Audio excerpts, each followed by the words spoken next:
Hey, what's up, guys? I will be ready to go in just a few minutes. Hopefully this second stream will be a little smoother as I get going. So each of these, I think, starting off is going to be probably a couple of hours in length. So, all right, let's jump into Blender. Okay, so let me know. I'm listening in chat, or at least I'm trying to. We've got 3 different simultaneous streams happening. So yeah, let me know if you're here. Love to hear from you. So the stream from last night is also on my YouTube channel, Twitch, Picarto, so you can check that out. I'm working on a 3D illustration right now. So tonight we're going to get into some more specifics with some of these models. And I think what we're going to do is work on this stuff. So we started working on sort of a sugar bowl and some cubes last night with this part right here or this part right here. Oh, one thing I wanted to do was move this preview because I know my webcam is kind of blocking that. So let me go ahead and split off a new window so that we can all see what's going on here. That's not what I wanted. I wanted to put it at the top, outliner. There we go. Okay, so we'll switch to camera view here. Oh, I'm gonna turn on render only. That way we're not seeing all the extra crap on the screen. One of the other things I'm trying to nail down is sort of my streaming settings. So if you guys, if the music's too loud or too soft, or you know, you find something particularly annoying, let me know and I'll try to work on it. Okay, so got our scene going here. If you didn't tune in last night, it's a pretty basic setup. I have all of these different models created in separate files, and then I've linked them in using dynamic linking so that if I make a change to the original file, it's going to update in this master layout file. And the advantages of that are great for a lot of reasons, but the one that I count the most is that I've got backup files. So if one of these files gets corrupted, the whole scene is not going to be just destroyed. And so I use it more for that reason than I use it for the purposes of linking for like animation and stuff like that, because I don't tend to animate that much. But anyways, so that's kind of what we're doing right now. So I'm gonna open up the other file for this little sugar bowl, and I was thinking today about sort of the way we're gonna go about finishing this out. I'm currently in the modeling stage of this project, and so let me go ahead and pull back up the concept painting. Okay, so this is the basic concept painting that we're going off of to create this illustration. So we're creating a little glass dish that's going to go under these sugar cubes right here, and it's tough getting into trying to isolate out all of the steps of the process, because it would be really nice if we could just say, okay, modeling is going to happen first, and that's all we're going to work on, and then we're just going to work on UV layout and texturing, or procedural shaders, or things like that. And if we could completely cleanly split things up and isolate that sort of stuff, that would be nice. But unfortunately, things tend to start overlapping when you get into more complex models. And so the issue I'm running into now is I don't quite know how the final design of this glass dish with all of the layering is going to play out. So if I pull over some of the reference for this on my my Pinterest board, I'll kind of show you what I'm saying. So this is sort of the idea we're going after, is this sort of Art Deco type of embossing, or you know, whatever this raised and sunken areas are in this glass, to create this interesting effect. Well, the problem is there's a lot of ways to go about getting that effect when we start to model. And so the question is, how do we start off with a base mesh? We could sculpt a high res, we could bake that into a normal map and then put that into a procedural shader. for the rest of the effects for the glass. We could go in after the fact that we have the base mesh started, try to get a UV map, and then create a displacement map for this design and wrap it using UVs so that we don't have to sculpt anything. It's also a little bit more accurate in terms of repeating a pattern all the way around a mesh like that. The issue there is still you have to get the displacement working, then you have to go back and you've got a high res to work with and you have to bake it, and the whole process, you know, it's not a short process. And I'm always looking for shortcuts and ways to shave off time for things like this, because if there's a way to do it procedurally, I tend to go that way because it's more complicated to set up the node network to do that, but it's reusable, it's scalable, and I can pull it off on multiple objects. And so this is probably a better view of something like what we're going after here. We're going to start off with a pretty simple defined outer mesh. All that's going to be really important is defining any extra details in the silhouette. And the rest of this is going to be either etched with the material into the side, but I'm really wanting this sort of raised and sunken patterns on the glass. And so we're going to play with some things tonight and see how we can kind of get this going. And I'm not sure if we're going to get into materials, but we may have to in order to start making sure this is going to work for our scene. So, okay. On the first layer, I've got some sugar, some basic sugar cubes we started modeling last night. And so, you know, we can also play with that if we get time. All right, so how this is built is we have one profile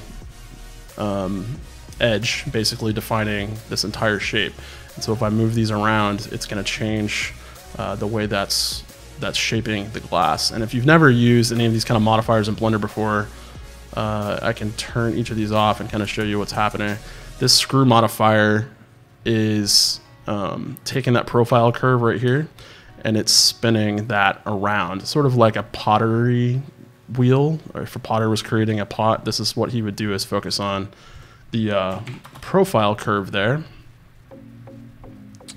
And that is the way that we sort of define this mesh in an easy way so that we can change it. So we're going to start there, and then we're going to get into subdividing it so it's smooth, and then we add some solidify to give the glass walls, basically. The problem with this is that we can't UV map if we keep all this stuff live. We can't really UV map what's existing. So my thought was we can either split this off and apply what we have, and then we would be able to go in and UV map. And then I'm wondering if we could just transfer that to this using some other sort of like live modifier. So maybe data transfer. I don't think we're gonna want to use a UV project. Data transfer might work though. And the reason I say that is because if it's the same number of vertices from here to here, then typically you can transfer without there being tons of problems, but I'm not sure that's going to be realistic. Like I said, I like to keep all this stuff live, but if you can't do it, you know, eventually you have to create a backup and just commit and move on. But I'm always interested in interesting ways to use a modifier stack, because it's cool if you can keep all of this stuff procedural so you can switch it on the fly. But you know, that's not always realistic. So looks like we've got vertex data. I wonder if face data. There's not any UV options in here that I can tell. Anyways, if anybody knows an interesting way to project UVs from this object back onto this object without this stuff all being applied, I'd be interested to hear how that would work, because I've not done that with a mesh that hasn't been applied yet. I don't think I've ever done that. Okay. So let's go ahead and duplicate this. I'm going to move a copy to the back layer. The original we will keep alive, and if I apply using Alt-C, I can apply all the modifiers by converting it to a mesh. So now we've got all of this here. So again, what I don't like about this is once it's gone, and the mesh is very dense. So there's no point in doing this and then trying to go in and change things. So you really need to be sure that you're kind of done messing with things. All right, so I think I'm gonna try the displacement method. So let's go ahead and start UV mapping this up and see how we're gonna be able to pull this off. I can hide the seams for this particular model underneath that metallic ring that we have at the top. So I think that's going to be the way that I work on this. So switching in and out of local view with / and the numpad. In fact, I'm just going to go ahead and turn on these screencast keys. So these are going to be in the bottom left-hand corner if you want to see what I'm doing. The problem is I'm switching files a lot as we stream, and so this is going to be turned off every time I load a new file. And I don't think it'll be saved if I save my defaults. So I want to save a startup file. But if I go to save user settings, I don't think that keeps it on, but we could try that. Maybe that would work. All right, so which part of this is underneath that ring right there?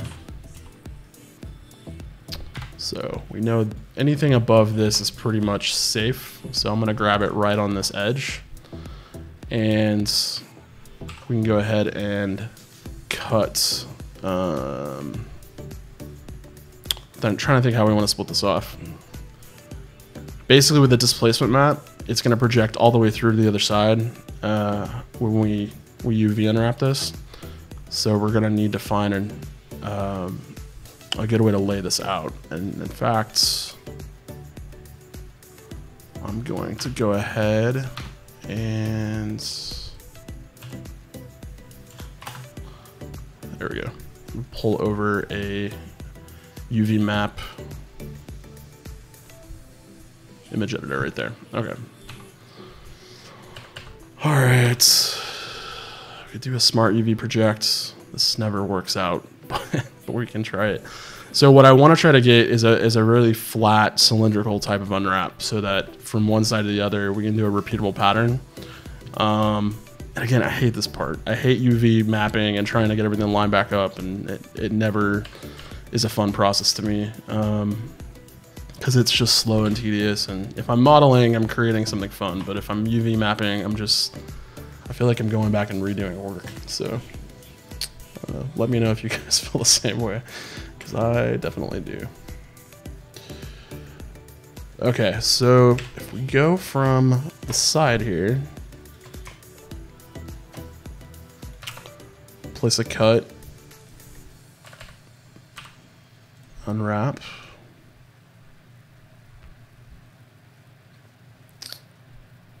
Okay, so if you just do a straight seam down the middle, from the pole all the way up through down to the bottom pole, it's going to give you a pretty uneven, stretched kind of warping effect. And something that's useful if you're in UV mode in the UV image editor is if you want to check how good or bad your unwrap is, you can switch into the properties with N on the keyboard and then check off stretched. And depending on which of these modes you choose, based on the angle, it did a good job, but based on the area itself, it's not doing too hot. And there's overlaps here going on, and you know it's not great. So the trick here, if we're gonna get into UV mapping, and tonight it looks like we are, is you want to eliminate the stretch, and you also want to make sure that you're hiding these seams so that you don't have to go back in and paint over those. And once you've got a good UV unwrap, you can pretty much do anything with ease, because you've solved a lot of the problems right there. So all of the inside of this is gonna be covered up by stacking sugar cubes, so we're not gonna see any of this stuff. So I can get away with a lot here. So we can mark a seam, and I like to just kind of mark seams and play around with how it unfolds until I kind of form a strategy and then work on that. This shape is fairly simple, so it will kind of split things off for us pretty easily, since we're just working with a a bowl here. If this was a character, we would spend a lot more time on this, but. Okay, so I think maybe what we want to do, I'm going to go ahead and clear all of these seams. And what I want to do is split off the inner and outer parts of this shell. And separate the lip so that we have two walls, basically. So I'm going to select the outer right there. And then I want the corresponding inner part to that shell. So let's see if it's right there. It's close enough. In fact, we can just edge slide this down until they line up. And that way I know that they're the same part cutting all the way through. So it's like we're taking a knife here and we're cutting the top of this part off. So we're going to create a seam right there. Select everything, U, unwrap. And this will be our starting point for getting things separated out. So the top of our bowl here is right there. So we can hit L to select that entire connected island right there. Pull that off, and you can see this one is a lot better in terms of the stretching. So if we wanted to, you know, flatten this out, we could put another seam, unwrap again, and that would do that. But I'm not worried about that because it's going to be hidden. So the main part is this body right here, and in fact, when we create a cut that goes all the way through, it should create two separate islands for us. UV islands. So if we select that, because we're going through another horizontal seam at the top, it is going to separate out two separate islands for us. There's a lot of weird stuff going on here since we applied this mesh with that solidify. I'm kind of wondering if it would be necessary to clean that up. So there's a lot of geometry in there that may not be worth keeping. You know what I'm also wondering? If all of that is hidden, do we even really need it? That's a good question. Let's get rid of it. So, all of that work, no, for nothing. Okay. Yeah, that's all gonna be tucked away under there, so there's no chance we're really gonna see it. And the reason I'm doing this is because there's a lot of polys in there that could save us from wasting memory when we're rendering. So anytime I get a little bit of an advantage, I'll take it. So let's kill the faces. Now we've definitely got two separate pieces cut off there. And we need to switch back over to vertex mode. Okay, so jump into local view again. Okay, so why are these still connected in the eyes of Blender? So if I hit L, I would think that because there's a wall here and those aren't connected anymore because I cut the top of it off, it shouldn't be selecting both of these shells at the same time. So to me, it kind of makes me wonder if there's a connection here, and it looks like there is. So if we select this, at least I thought there was. It may not be.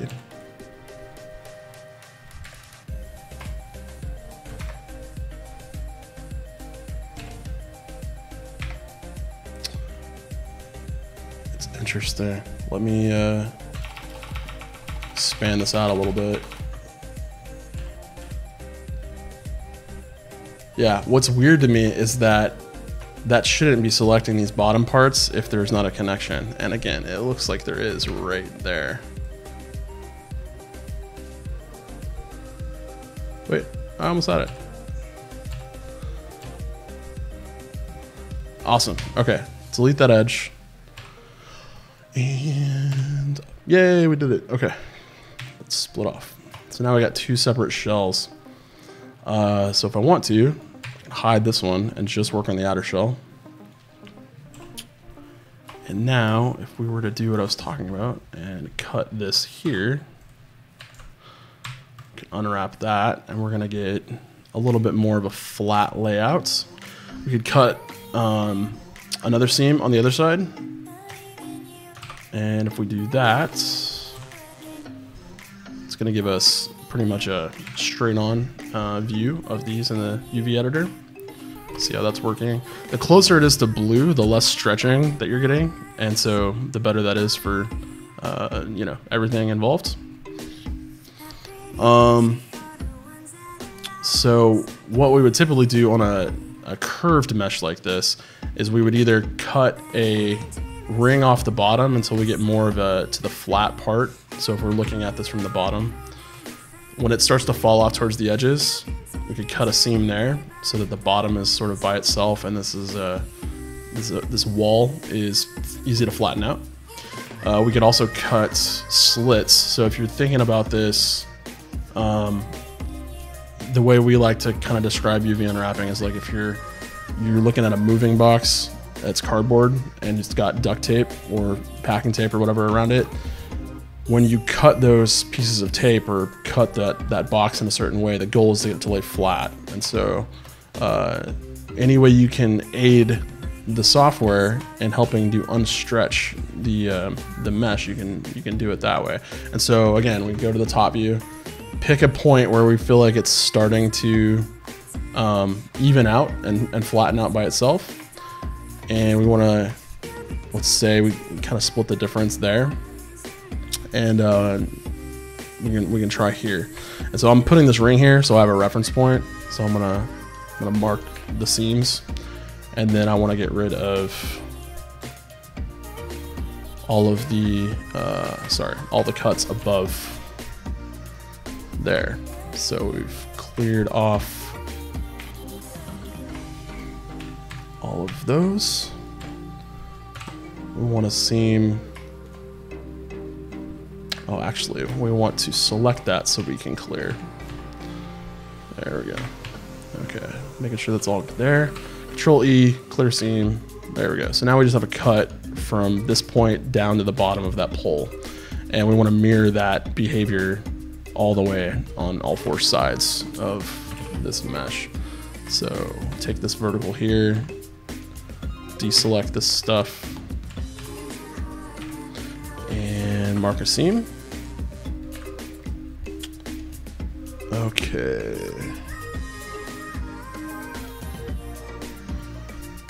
So now if we were to just unwrap all of this, you can see all the walls are laying out a lot flatter. And what we want to do is get up here, select one edge there, go down to the bottom where that circle is cut, and I'm going to clear these walls from one side as well. So I'm going to clear that seam, and then the last thing I want to do is clear this seam that we use to just mark our point on the mesh for those splits, if that makes sense. So now let's unwrap again. Oh, did we go all the way across?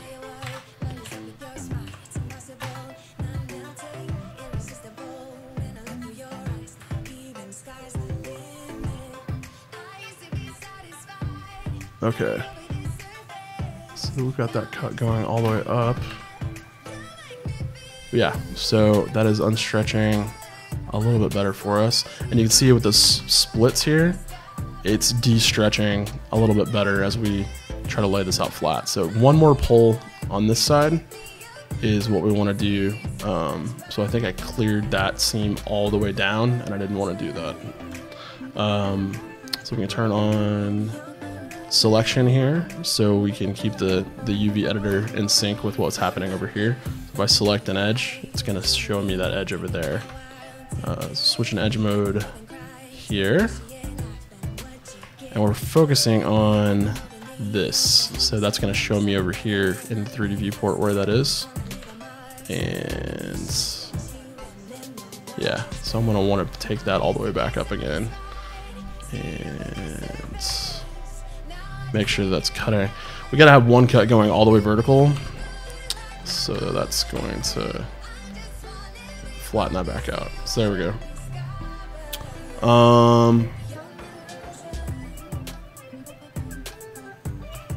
So can't use the L shortcut while this is turned on. So turn sync back off. Select all of your vertices over there. And then want to stretch this back out. So now we got to strategize a little bit. As we start to unfold this and play around with how this is laying flat, how do we want to build our displacement map so that it is sort of copied around evenly? And as we get into this, planning wise, again, none of this is pre-planned. We're just doing this on the fly. So you're gonna see all of the screw ups as we go too. But this is the challenge of going the UV method, is trying to lay this all out flat in a way that's you know, gonna be easy. So I'm gonna start playing around a little more with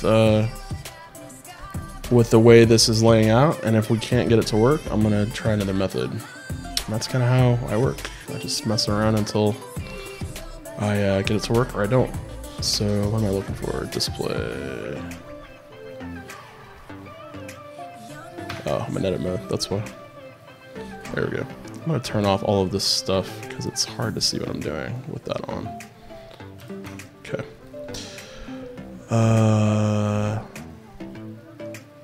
Oh, okay. So I've got two verticals happening. That's why.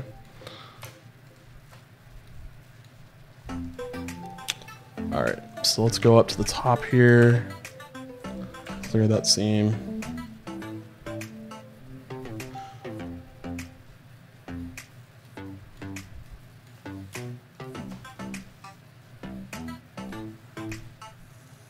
Problem is we need a vertical seam somewhere to split this up so that it unwraps evenly.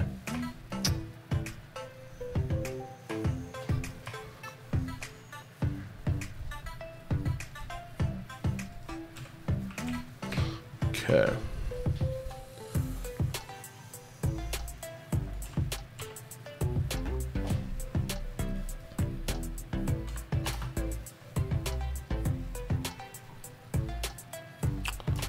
Kind of wondering at this point if the only good way to do this would be to split this off on the bottom.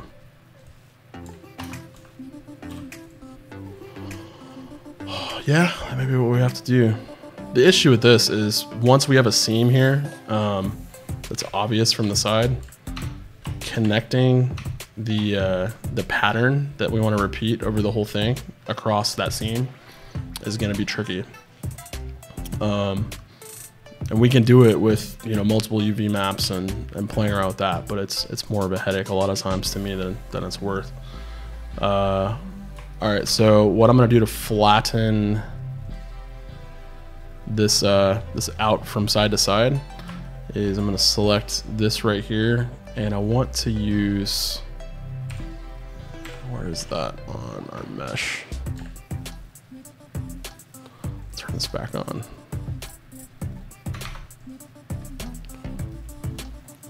Right there. So what I'm going to do is take this one square and I'm going to unwrap just like this, where it is basically straight on, and I'm going to work on straightening those edges. Turn that back off so we can mess with this. Okay, let's move this stuff out of the way. Vertex mode. W, straighten line X. Yeah, there we go. So there we go. So I'm trying to get this into a pretty even rectangle that's comparable to the way it should be here, straight on. And then once we have one of these defined as a straight line, top to bottom, left to right, we can select the rest of the mesh, and then we want to make this our active selection by deselecting it and reselecting it. And if we go U, follow active quads, it should lay this back out for us in an easy straight across method. So what am I doing wrong here? pull that down.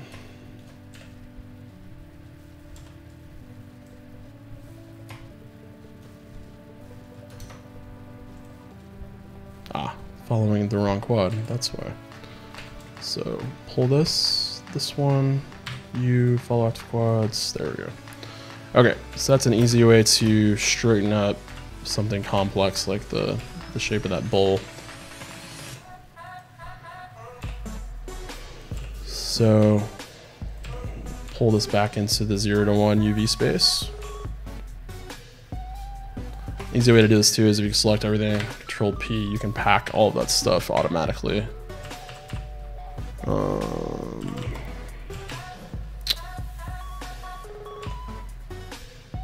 Okay, so as we scale this up to match the actual scale of this wall, this is going to turn blue to let us know that we're not stretching the texture anymore.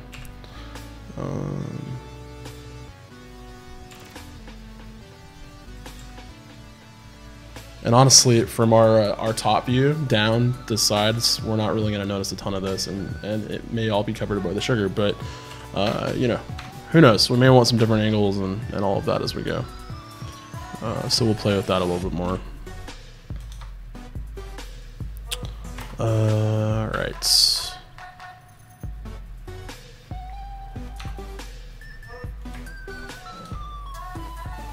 This is another reason why I really enjoy procedural patterns and shaders and stuff like that, because especially when you start combining really powerful texturing software like Substance, Painter, Designer, stuff like that, you're able to capitalize on the ability to create complex patterns and then tile that across the entire mesh without having to use really complicated UVs.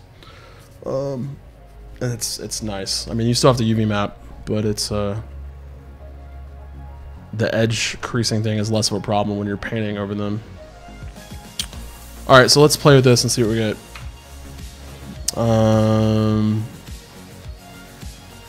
So I'm gonna, am I still on local? Yeah, switch out of local.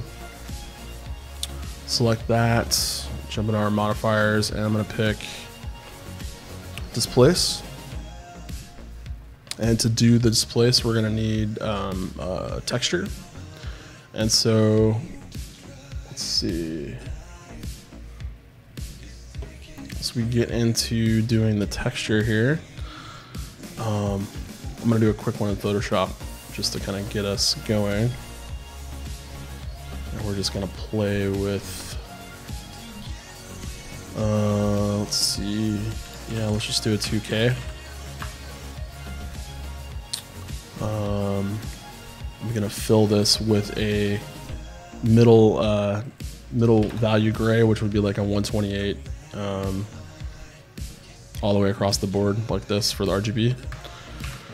Fill that in, and then that is gonna give us a neutral height value for the displacement. And then we can jump in and play a little bit with a pattern to just start seeing what that's gonna do in Blender for us. So we'll need to pull over our UV map from Blender. So with this selected, we can grab all of this, UVs, export UV layout, and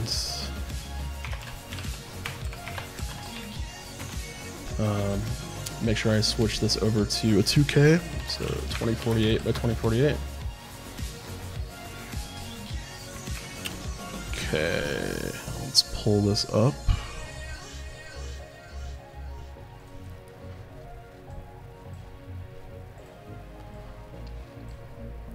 So I'm trying to use this chat program that lets me see everybody that's responding simultaneously in one feed, and I'm not sure if it's gonna work. So if you are chatting in one of the channels, then I may or may not be seeing it right now, and if I don't see it, I'll try to come back through after we're done and you know, respond or whatever. But definitely chat and let me know that you're there, and ask me questions if you want. We can talk about stuff as we go.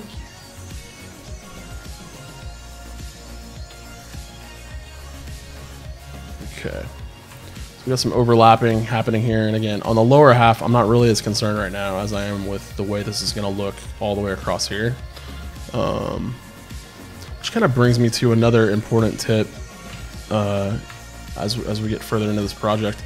If you're not going to see something, don't worry about it. I can't tell you the number of times that I've been working on commercial projects for people, and the temptation is to obsess about making sure all the details are perfect and there's no seams and all this stuff. But it's like, you can hide something or cheat or do anything to get through the project faster. Do it. Like, why not? There's really no reason not to, unless you're gonna see something or it's gonna mess another part of the process up or whatever. So don't feel like you have to, you know, adhere to the workflow and be a slave to it, because you don't. Okay, so that's going to show us where we need to have our pattern. I'm just going to do a really quick, you know, deco-ish type of thing. I'm not really worried about the final design because I can always come back and play with that. So I'm going to go fast and loose just to get this done. Whoops. So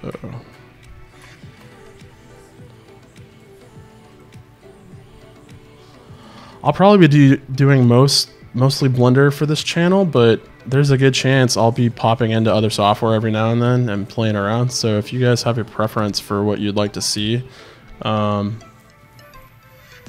know, let me know, and we can talk about other pieces of software you'd like to see for tutorials. And I'd love to get your feedback. I use Blender for most everything for 3D,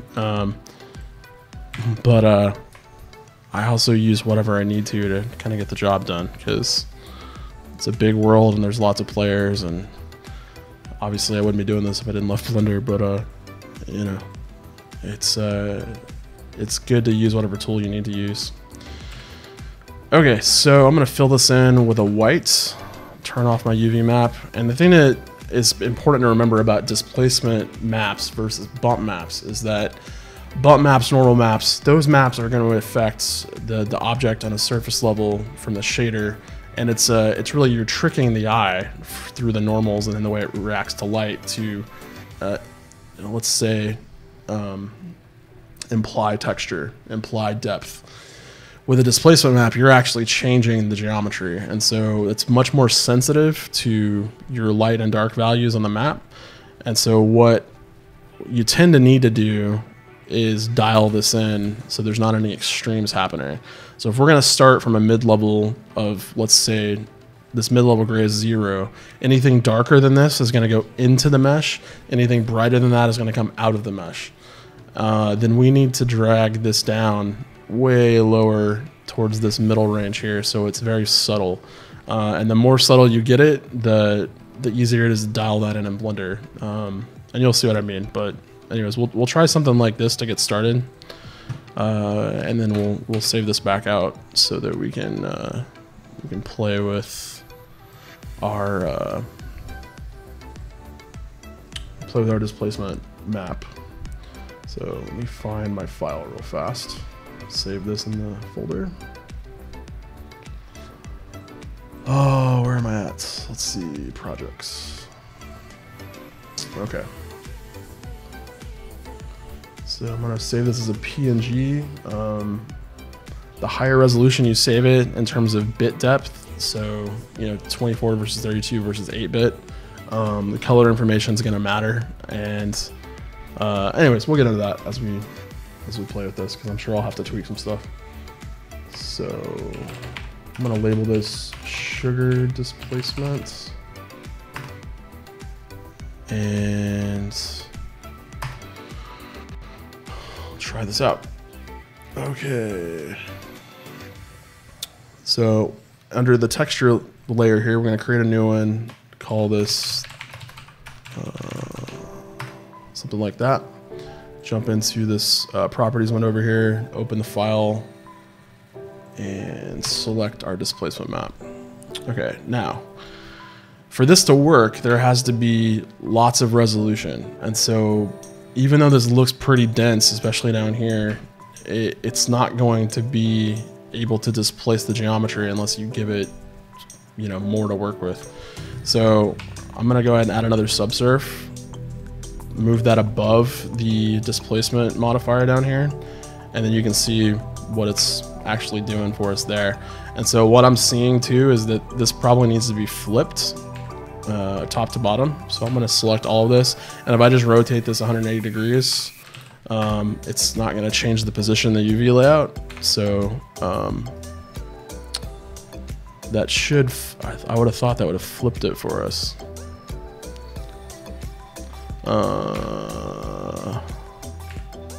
Maybe not. Maybe I need to scale this. Nope. Okay.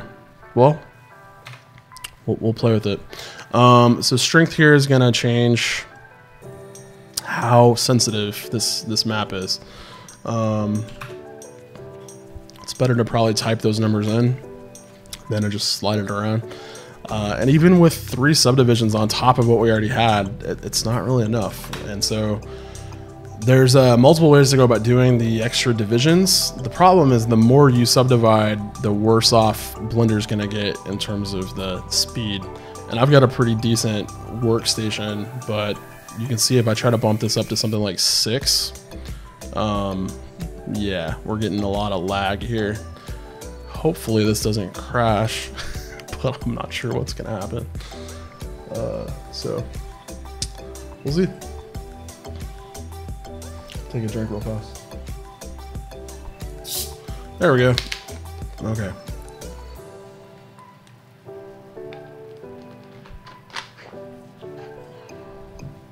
All right, so if you can get your computer to crank this value way up, then you'll have a chance to see the effects. But as you can see, it's not enjoying what's happening. And as I rotate around the 3D viewport, my graphics card's doing some really weird things because of all the geometry there. So we're getting really crisp edges. This is kind of what we want in terms of the pattern, the way it's working on the mesh, but it's, yeah, this is not a good idea. So I'm gonna kill the subsurf here. And instead, what we might try is multi-resolution. And this is used a lot if we're gonna sort of sculpt in Blender. And so again, we're gonna move this above the displace and start subdividing. So this is sort of the same issue as we subdivide. It's gonna be behaving kind of the same way. But you can also subdivide to higher levels using the multi-res versus the displacement or the subsurf, because the subsurf is going to cap you out at about 6 from my experience. I'm pretty sure that still happens. And you have to use multiple in the stack, which I think is pretty inefficient, but it's kind of the way it is. So I'm curious as to why that did not flip here.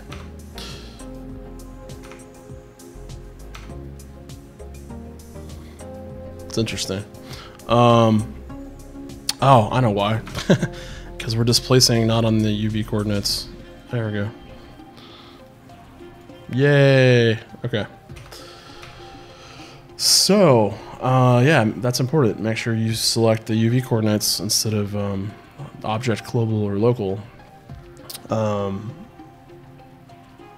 interesting thing about this is, like, if we didn't want to use UV coordinates, theoretically we could select one of these other options and try to tile this around the object, and it might work.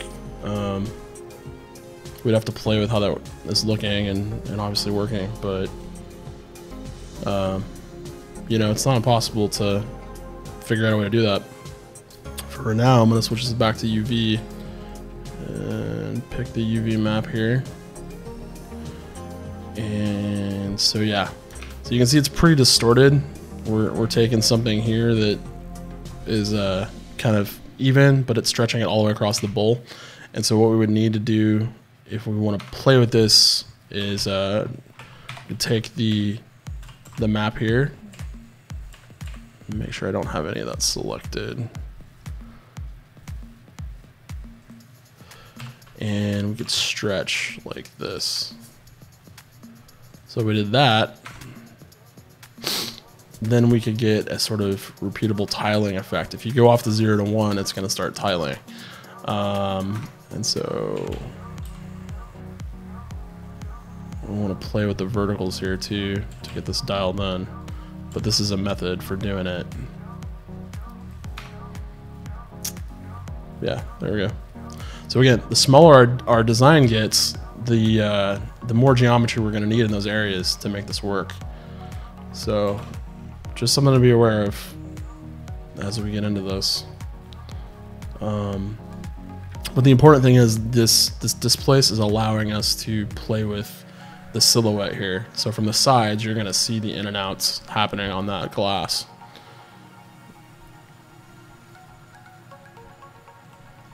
So we could try to play with the subdivides some more to get this looking a little better. It's working well there. Maybe a little bit more. And again, you get higher up in there, you're going to start pushing the boundaries of your memory.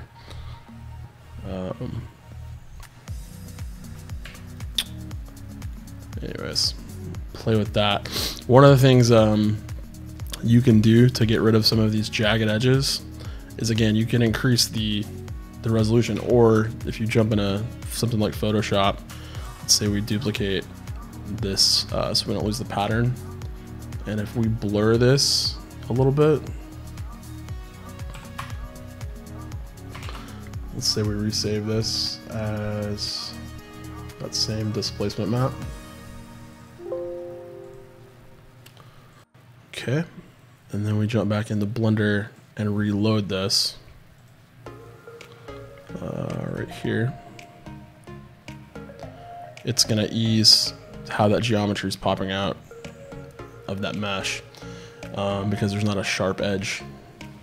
So it's a little, see, it had a little bit of an effect there, but it can help more and more as you start softening that up in Photoshop. So we could repeat this a few times, something like that, and it looks messed up here, but it works if you pull that over and try it out for yourself. So do that. And the fun part about this is that it's all about experimentation. So finding a good way to get the result that you're after in Blender. And there's never just one way to do something. There's always a lot of different things you can try to get the effects that you're after. So my advice is play around. So let's maybe scale this back down again. Let's see what it does. Make those a little bigger on the mesh.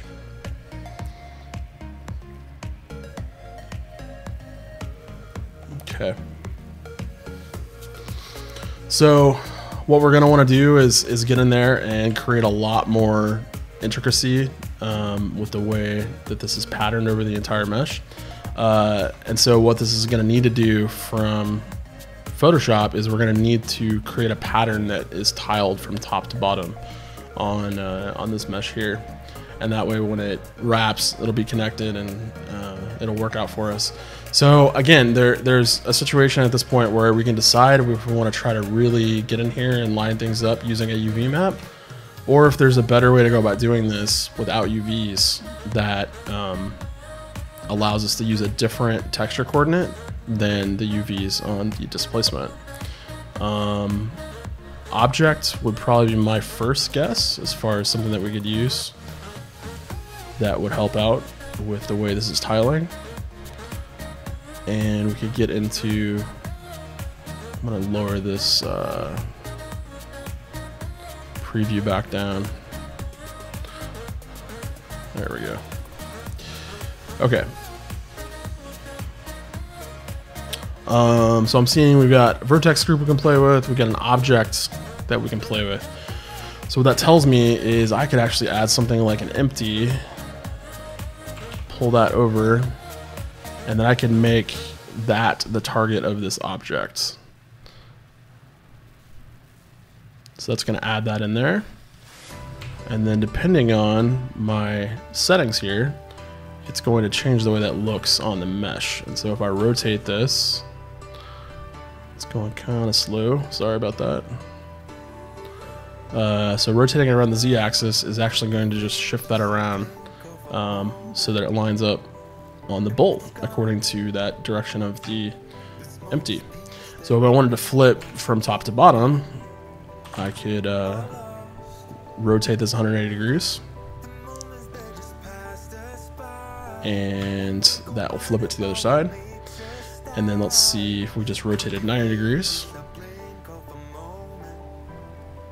So again, lagging a little bit, sorry about that. So I've been rotating on the Y-axis. If we rotate on the X-axis 90 degrees, well, what would that do? Interesting, okay. So let's dial this in a little bit more. So if I rotate this, let's say 45 degrees.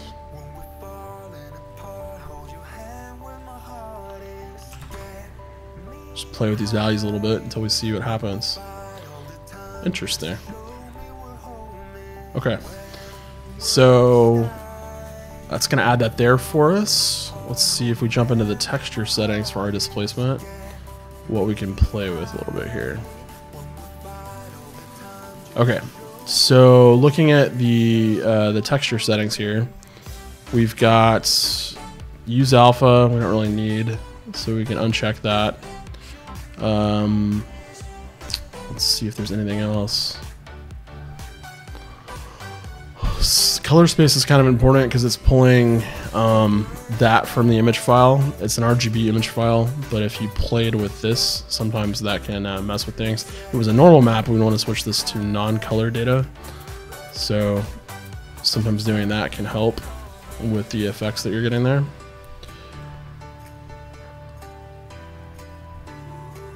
So anyways, we play with that a little bit, and sometimes that'll change things. Okay, I'm gonna turn off mip mapping.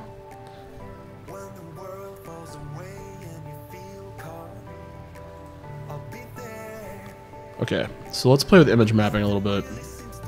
Since we're not using UVs anymore, repeating will let us play with how many of these appear on the surface.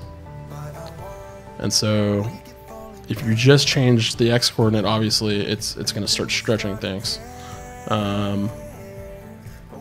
But that is one way to get more of these on here. We're also getting some weird effects because we've rotated this empty a little bit. So might want to leave that at 0 and play around with how this is looking and then decide to rotate. I don't know, maybe not. Oh, the joys of experimenting in a live stream.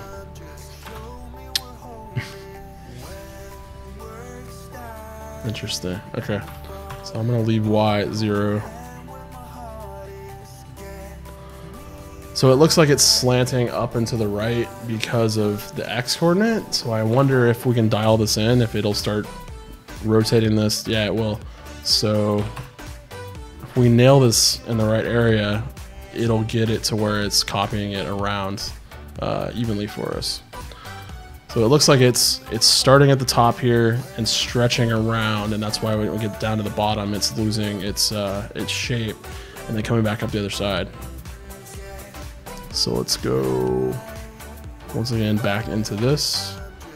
Play with this a little bit. Oh, sorry, it's laggy. Let's turn that on again. Wait and see what happens.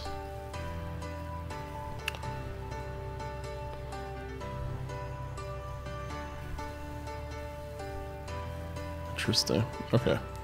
It's not doing a lot for us. Alright, so if we keep that squared off in terms of the number of repeats for X and Y, then we're going to get a non-distorted, or as close to non-distorted as we're going to get on that. We can play with the crops a little bit. I'm not sure in this case if it's going to give us anything that we want, but we can play with this.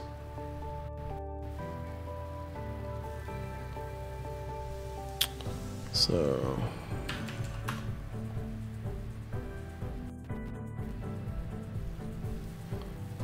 okay, if we go negative crop, we're gonna get something like that.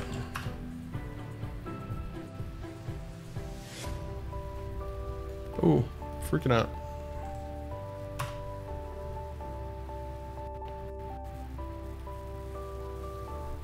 Huh, interesting. Okay. So let's play a little bit in the other direction. Just see what we get. What happens if we go to 2 here for the X crop? Okay, so it's doing the same thing that we're basically talking about doing here. It's repeating. So if we drop the repeats back to 1 and 1, let's see what it does.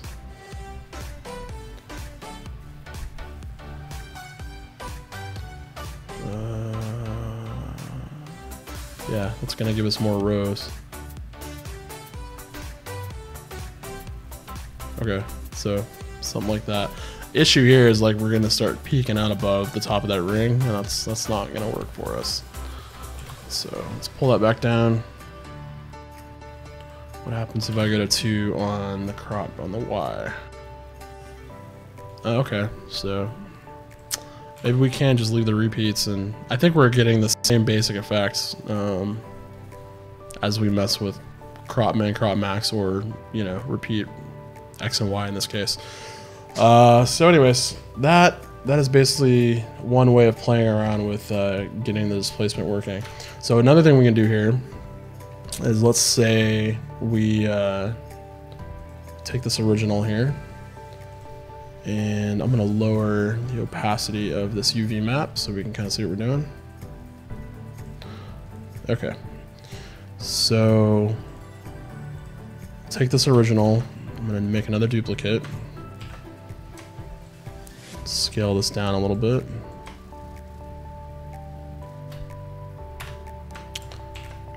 And I'm gonna play around with these patterns a little bit so we can kind of see what happens if we get these dialed in.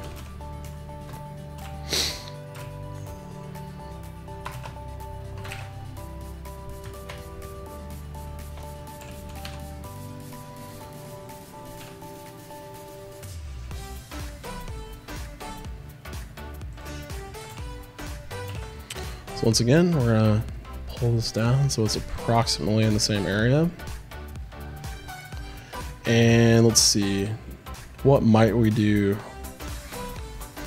to kind of play with how this is working from top to bottom. So all of these are here. I'm gonna group those. You notice too, even though we played with the layout of this from left to right horizontally so that it was even and straight and all of that, the lip here is not evenly spacing these UVs, and so it's probably accurate in terms of the stretching, but it's going to distort as we get closer to this lip. So that's just something to be aware of. So I'm going to duplicate this here, pull that down, and I'm just trying to get a basic pattern going here that we can use across this mesh. So because the lip is up here, I'm gonna actually drop this down to where it's lower on the UV map. And what we want to do is start giving some visual breakup and variation. So I'll duplicate these groups again, move them over so that we have sort of a repeatable thing going on here. And we want some negative shapes in this as well. And so we can go in and draw some more, or possibly take what's existing. And I'm gonna take all of these groups and make another group, and I'm gonna take everything in here and label it as sort of raised. So this is coming out of the glass, and everything here is going to be sunken. So again, we could go in and dial all of those values in, or take what we have here and sort of invert the results. We'll just have to play with where this sits to make this work. So yeah, anything over here that is lined up with this will be sunk in. So let's see if we can put that back in the group.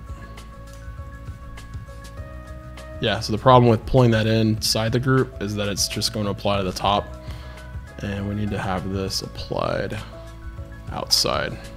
So I'm holding Alt and left clicking to get that to just be clipped to this group. And what I'd like to play with is possibly seeing if we can get this group to line up in an interesting way. So if I open this up, we have this here, we have this here. Is there a way to flip these around so that we can get sort of an interesting mirror effect? And just kind of play around and see what we get here. So what I'll probably do is, when we're not streaming, is I'll go back through and really take my time and detail out a nice pattern to duplicate on the glass, and then we'll come back and see how that looks. But that is the basic idea for how we're going to go about modeling this. So once we have that, pull it down here.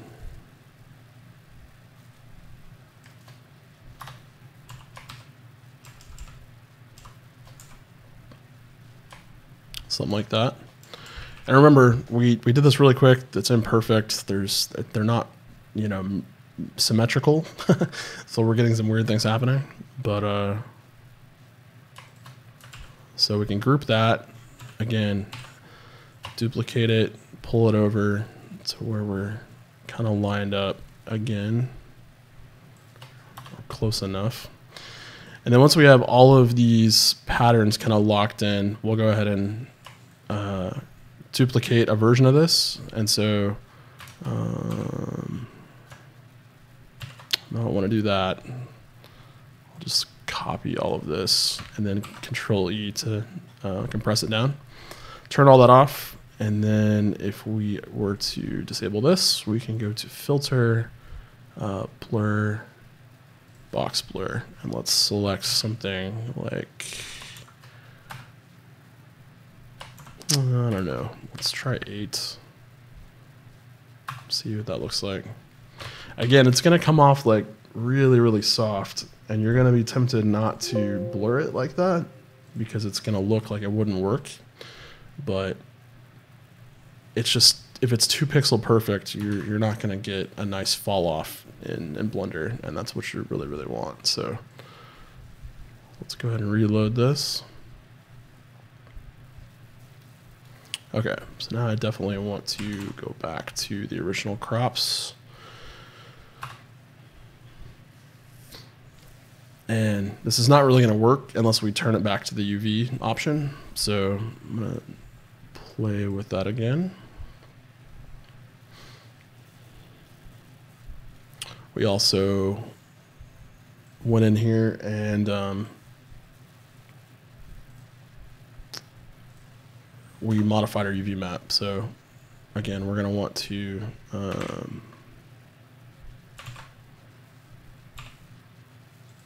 pull that into our 0 to 1 space again. And this isn't super ideal because we played with this enough that we would need to re-export the UV map and match that back up. But in this case, we're just trying to get something done quickly. So I'm going to try to just eyeball this. Okay, so this is kind of the gap we're shooting for.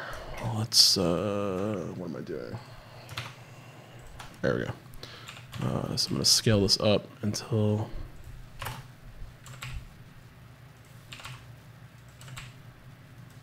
all right, close enough. So let's see what that's doing. Yeah, so you can see the darker values are sinking into that mesh. And I'm kind of wondering, I think we're gonna need it, but I'm kind of wondering, what if we do this displacement step and then we solidify the glass after the fact? I kind of wonder if that's a better way to go about doing this.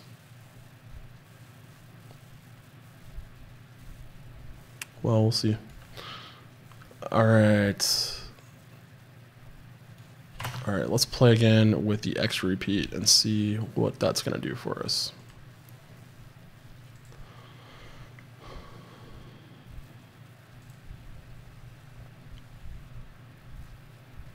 Okay, so it is repeating, but we're getting that effect stretched all the way across. So let's just say we went twice as big on that. Let's see what would happen. Yeah, same effect. So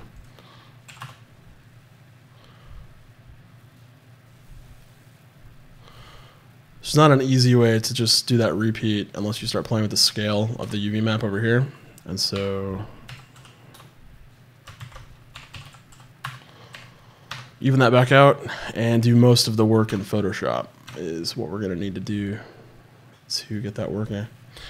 Anyways, that is a quick way to get the displacement happening on your glass mesh. Let's see what we can do. If we jump in here, that's hidden, and so let's turn off our displacement real fast. We'll duplicate this, send it over to a new layer so we don't lose anything. And then what if we get rid of this inside mesh right here? And then I want to go ahead and solidify the outer wall. And I'm going to go, that's way too high. Okay. That's also way too high. There we go. Dial this in a little bit like this. And that's going to the inside like we want it to. And so now, if we were to turn this back on, what does that do for us? Yeah, so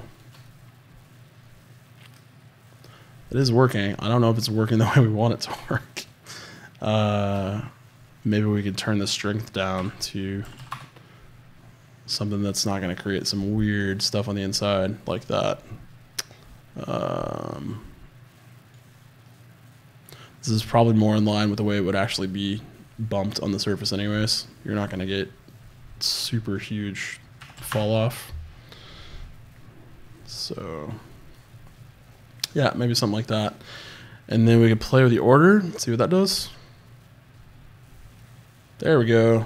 That's what I wanted. Okay, yeah, I think that works better. So maybe we use the modifier stack to our advantage again. Even thickness.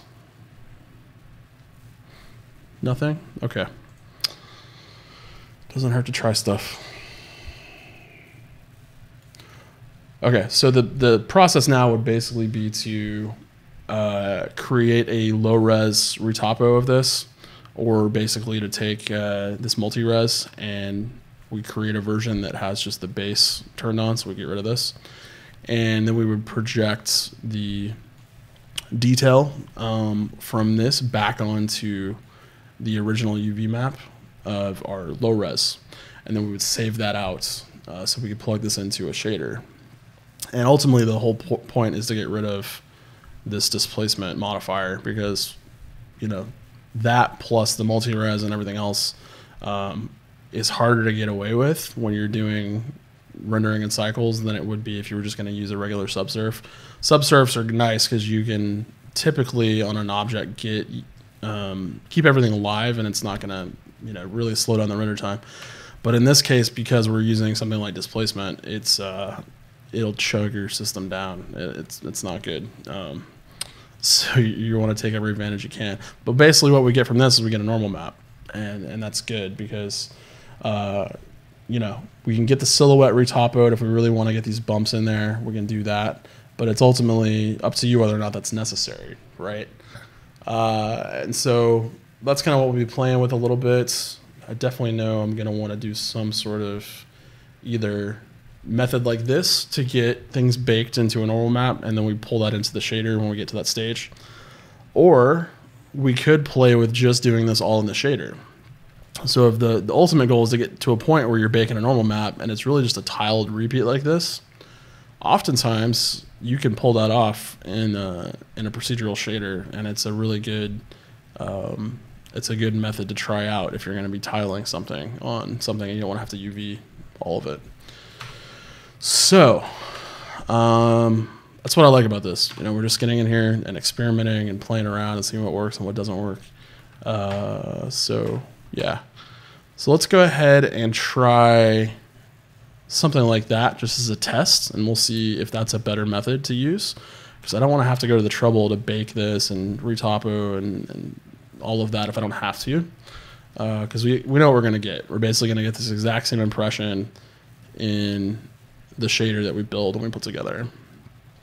So to get started with this other method, let's take this same basic approach, and I'm going to get rid of these as well.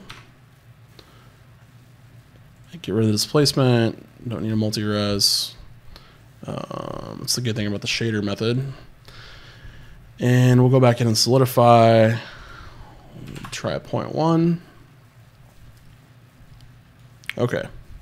I don't need the seams, so let's get rid of the seams. Don't need the UV map, and we're gonna play around with some basic lighting, and let's start playing. I like playing. All right, we're gonna need a basic lighting setup to get this to kind of work the way we want it to. I'm just gonna use mesh emitters. Let's see if that is what we want to do. For our purposes, I don't really think it's gonna matter. So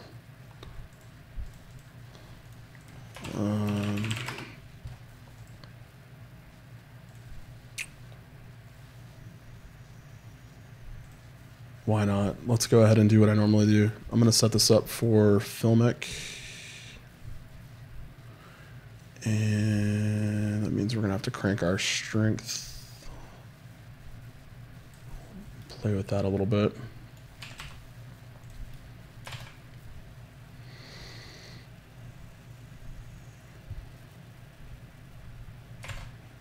So I'm using an AMD card. Actually, I'm using two AMD WX7100s. And they're both 8GB cards, but what I hate about these cards is that they use the OpenCL shading for the GPU compute on cycles, and it takes forever to initialize. And I wish there was a way around that. I feel like, you know, there'd be a good way to consistently make things work across the NVIDIA cards and the AMD cards, but yeah, there's not. So okay, so I realized that I also lost my little render window because we switched scenes. And again, I wish that there was a better way to just do a standard layout for one scene to the next, and I realize I can set that up here, but it, you know, I'll have to play with that some other time. Okay, it's 3D view, and then we need a camera, so let's do that. I typically like to set the camera at something like 50 for the focal length, because that's typically what a camera or your human eye would see. That's the theory. So now we can shift that in there. Once again, turn off everything, so we're only seeing the render stuff. And then I want to turn that off.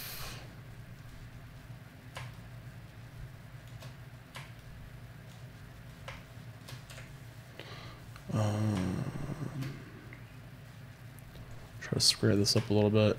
I get a little obsessive compulsive about that kind of stuff.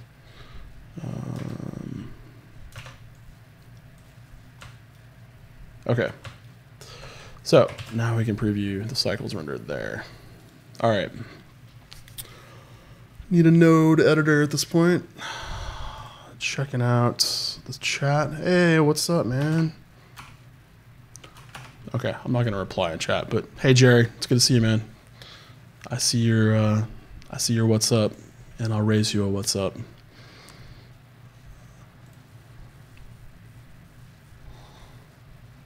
You're the first to reply, man. I appreciate it. Okay, so I want to use nodes and cycles here. So let's play a little bit with what we're gonna do. So I'm gonna quickly try to set up a basic glass shader. So I take 0 credit for this glass setup. It's not my glass setup. I wish I could claim the book smarts to pull one of these off, but I tend to steal a lot and use it to my advantage. So the point of doing 3 of these is, yeah, let's do multi-scatter. The point of doing 3 of these is to get a little bit of a color refraction going on here. So with the color, basically you offset, or not the color, the IOR, you offset a little bit to get some of the breakup happening there. So we might go 1.44, 1.45, 1.46, and then the color you would use red, green, and blue pure. So 0 those out for red, green, and blue. Well, I appreciate you tuning in, Jerry. Like it's a new stream, it's a new process, and I'm trying to get out there and kind of share a little bit more with the community. I've got a new training platform that I'm trying to push called the Orange Guild. So that's kind of what I'm doing, is start the conversation going. Yeah, it is. You admin a lot on the group, so you know how it is, man.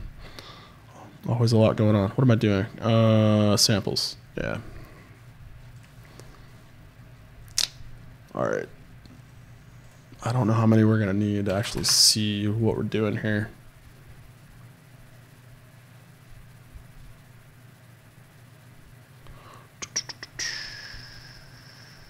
I also haven't really tried to render much while we're streaming, so bear with me if this craps out.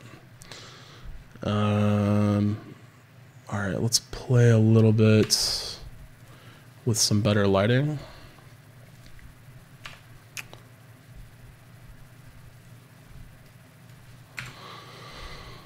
We need more lights. So I'm gonna pull these over. We'll try to get a basic 3-point lighting setup going on.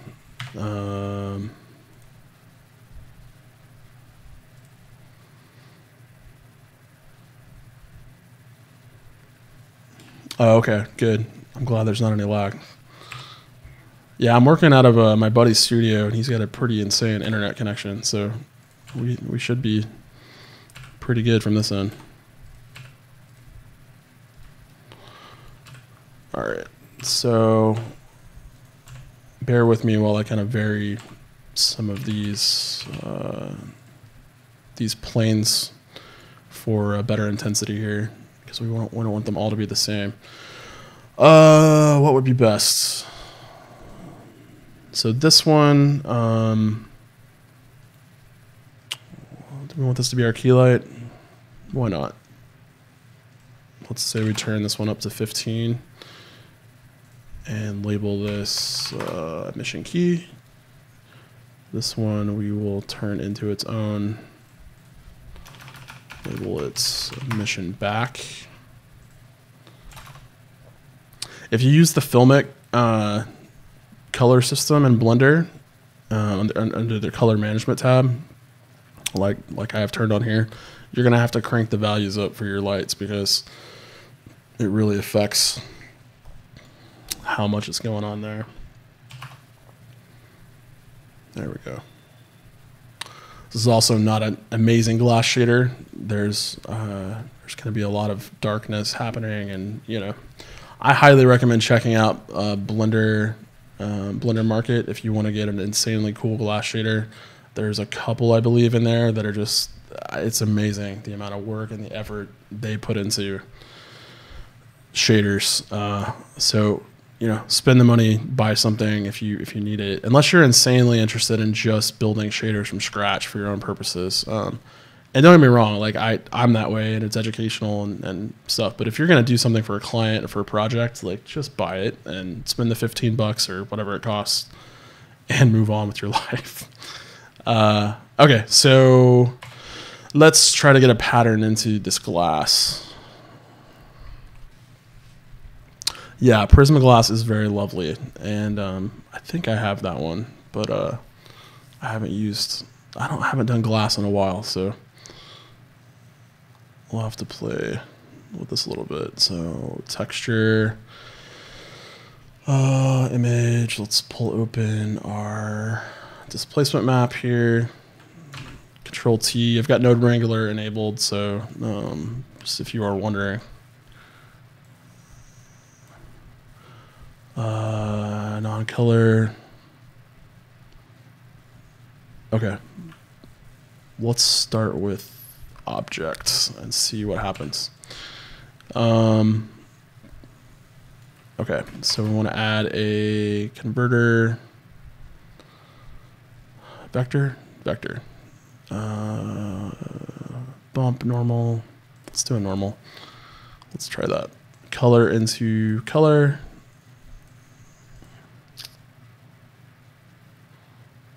Object space. Connect these up to our glass. Shift and drag with the left mouse button will create a little organizational node point right there. And what do we got going on? Oh, you know what? I forgot. I don't think with a normal map it'll work if we're doing displacement and cycles. Is it for transparent that doesn't work? I don't remember. Like I said, I haven't done glass in a while, so we'll have to play with the way things are working. Let's instead try to do, let's do a displacement instead. That'll be more interesting. It would make more sense anyways, because we're starting with a displacement map. So what you're probably going to have to do to dial this in once we get into doing the nodes is use a math node and then multiply to kind of dial in the insane effectiveness of how far this is bumping in or out of the mesh here. The other issue we have at this point is we don't really know if this is going to show up on the glass yet. So try to think of the easiest way. I think we need to just use that empty. Yeah, let's create a new one. And I'll scale that up. Let's label this glass displacement control. Okay. We'll pick that empty from here, and that should give us the ability to control the placement of our pattern on the glass. Actually, what I'm also going to do is kind of try to optimize this a little bit to speed this up, because it's so noisy with the refraction and the glass that we're trying to do with this lighting setup that we're not going to be able to really easily preview what's going on. And you know what? We might as well just not use the glass when we're trying to get this locked in terms of where it is on this object, and then come back to it when we need it. Yeah, so this will be easier to see. So let's rotate on the Z-axis. See if what did we do last time? X-axis to line that pattern up.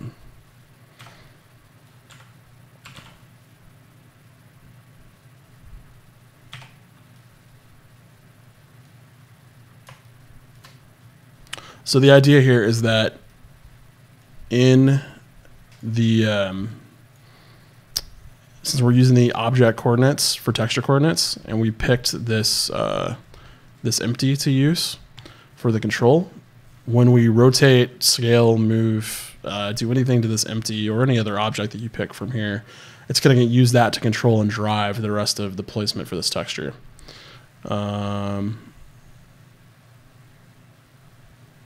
So let's just make this easy so we can see what's going on. I mean, we could use the UV, but we got rid of that. So let's use this.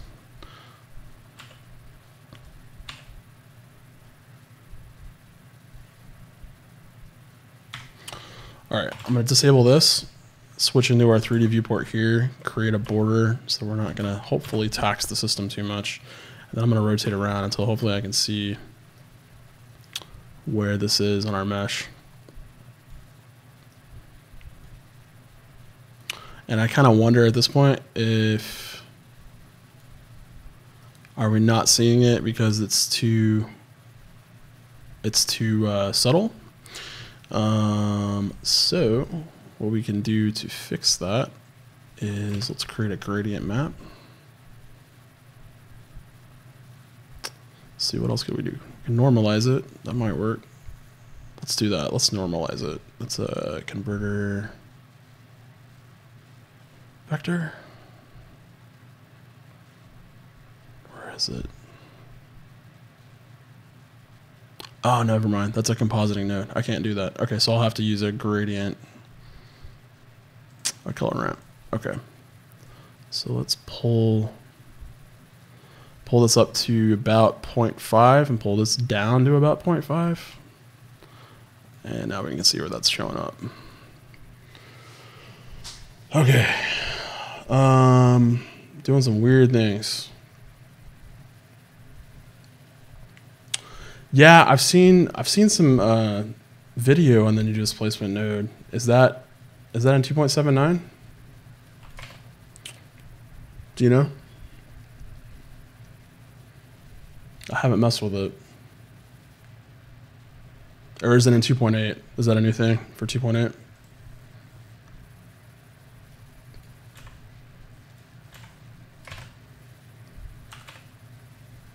Yeah, 2.8. So we'll have to hold off on that. All right, so this is gonna be a sort of guess and check process.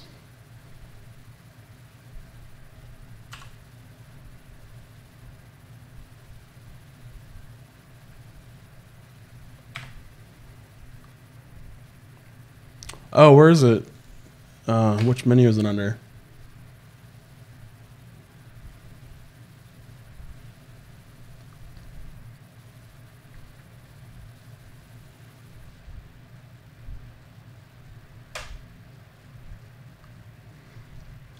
Let me know if you know. We can play with that. I would be interested to see if there's a better way of doing this.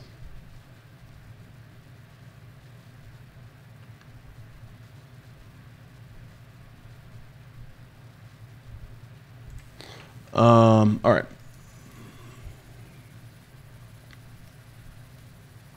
It's called vector.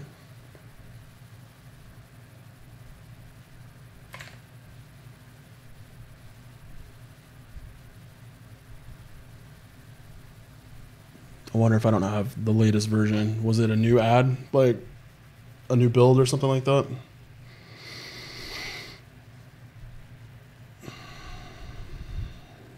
I haven't updated in a couple of months, so. Okay, let's see, what are we doing? So that's object. That is global or generated. I can play with some of the mapping here and see if there's a better way to do this.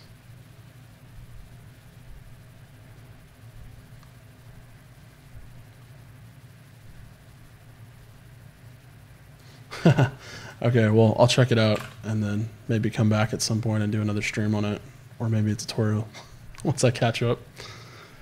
I'm so far behind on some stuff, man. Like I try to keep up, but there's so much going on, you know, and got work and everything else happening. And so I can't wait for 2.8. I'm loving the developer videos. Have you seen those on the YouTube channel that they're uploading like every day now? It's good stuff. Excited for collections and EV and all that stuff. Yeah, it's pretty nuts. Okay. We could go.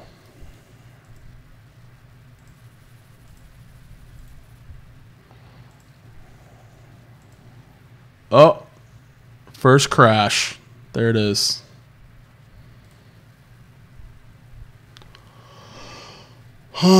Did I save? I don't know.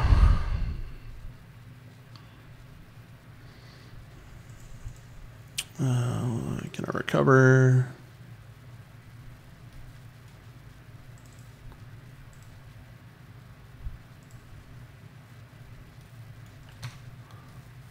Oh well. Okay, so yeah, got a crash and didn't save. So my bad, guys.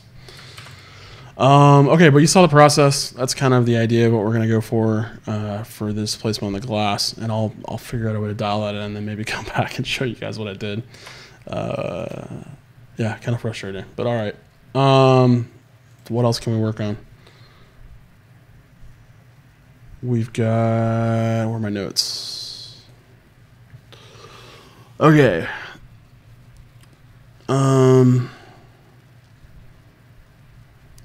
What we got? We got like half an hour left. We could just do some basic, good old-fashioned sub-D modeling and get some of these other objects in. Let's do that. Why not? That'll be an easy way to end the stream. And so yeah, I apologize, guys, for not having everything set up and saved currently the right way. So if you're just joining, this is what we're working on.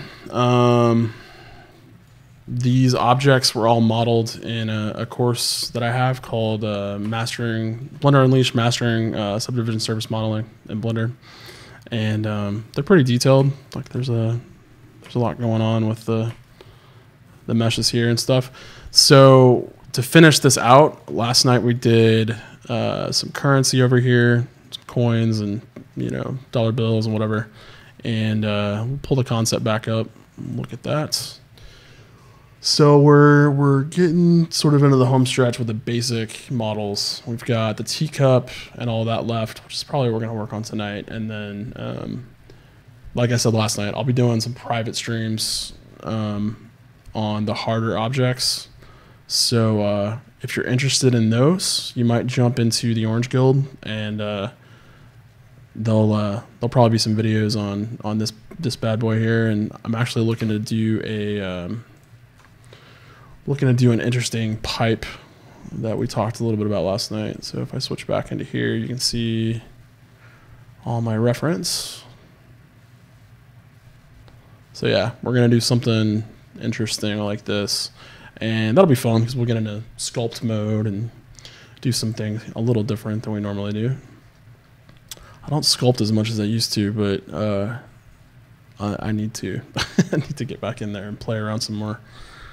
So let's pull this back over to the other monitor. I realize my music's gone again. All right, there we go. All right, let's open up the T-set reference and see what we want to do here. Okay. Rather than pulling in, drawings or whatever, I'm gonna wing this part of it. So I'm gonna save this. Let's do a new file. And here we go. Okay, so we'll start with the body of the teacup, and it's the same exact process for this as it is for what we did last night with the sugar bowl. This one's a little bit more interesting of a shape. So let me pull up something reference-wise, and let's see what shape we want to play with. This one will be kind of interesting because it's there's so many options for styles and ways to pull in like a 1920s, you know, tea set or something like that. So it's up to us, whatever we want to do. And I like to really dial in and think about story at a time like this. Every decision we make has an implication on the final 3D illustration, and so if you just run in and start going and you don't think about it, you know, it's going to say something about the illustration itself. And the idea here would be that there's a guy sitting at this desk who, you know, is an archaeologist or whatever, and you know, he's reflecting on his journey or something like that for the amulet he just found. So if we do an expensive looking teacup, it would imply maybe he's rich, he's well off. If we do something that's a little bit more chipped and broken, you know, maybe he's more of a from humble beginnings, kind of like an Indiana Jones type character. But the vibe is definitely going to be something like English. So all right, let's play. I'm going to use the same basic modifier approach as last night. So we'll start by getting this in place. If you go ahead and add a subsurf and turn the preview on, it'll be a little easier to see how this is curving around as you go. So sometimes that can help. Add a point there to hold that closer to the middle. And let's do this. So what I also like about having this preview turned on is that it'll keep you from adding too many points as you go. So how do we want to do this? There's typically like a base to some of these more fancy teacups. So what we might do is pull out a base over to the side, and then come back up like this. Let's see what that's doing. And then we want to, of course, we're going to have to add extra holding points here.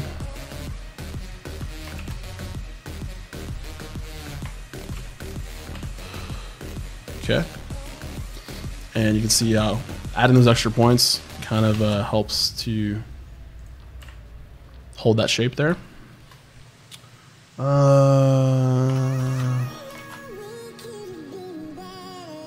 we go. Pull that up, and then we can go ahead and add the Screw Modifier. Let's do this. Okay. Now that we have that in place, we can kind of start messing with the way this is looking. So you can see how really quickly you can start dialing in this shape, and it doesn't take a long time to get a complex mesh started.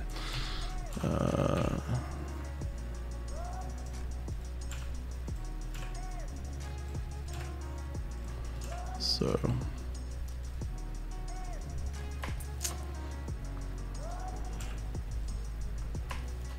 if there's any questions you guys have as we get into this sort of stuff, let me know, and I'm happy to kind of deviate for a minute and talk about how to do something, or if I can help, I'd love to help. So yeah, let me know.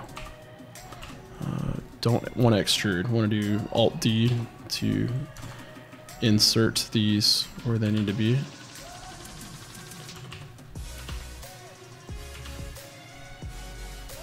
Okay.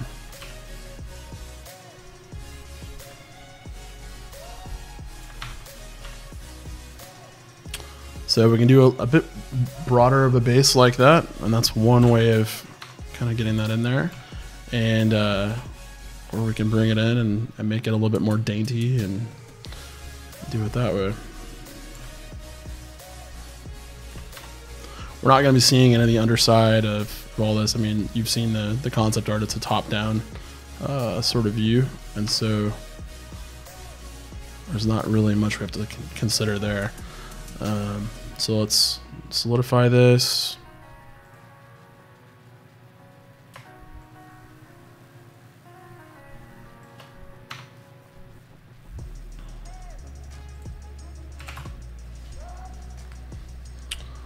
Let's see.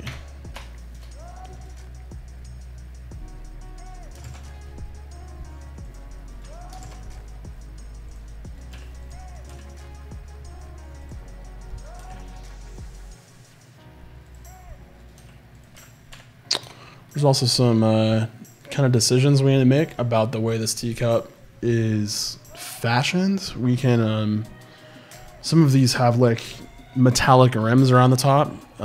So we just want to subtly hint at sort of a breakup if that's what we want to add in. All of that'll be done in the shader. But we need to decide how that's going to work. I think also what I want to do is I want to add a little bit more of a refined edge. So I'm looking at reference right now to kind of help me dial this in.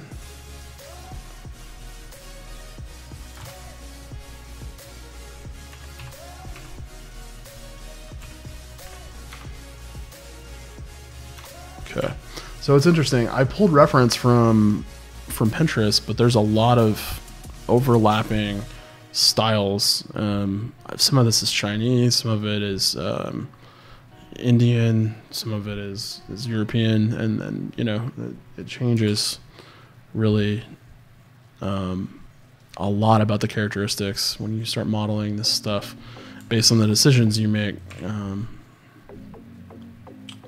about which style to kind of go after. So okay, I don't know, that's kind of interesting. I'll play with that. I'm gonna fill this up with tea. So once again, the inside of this is less important. You're not gonna see tons of what's happening in there. From a top down, depending on how thick the tea is, that may be important. So I wanna keep that in mind. About 20 minutes left. Let's play with a handle.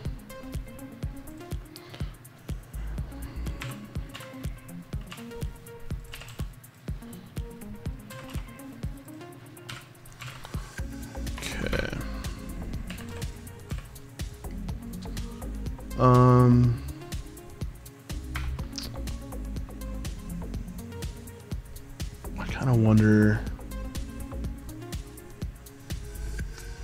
there's a couple of ways we can do this. I think what I want to do is, it's going to be symmetrical, so we might as well use the mirror modifier.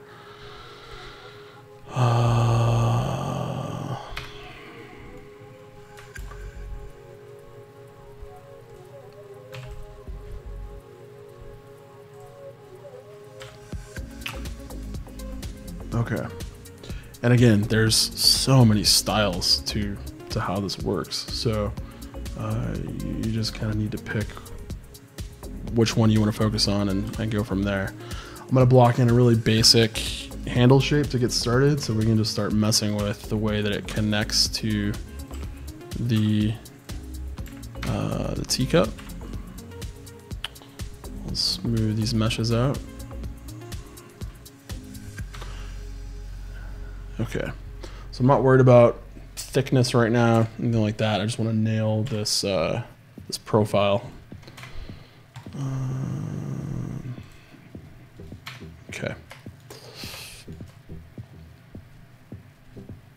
So if I pause, it's because I'm looking at the reference, and that's it's really important at this stage because I don't have any idea what this is supposed to look like. So, good artist copy, great artist steal.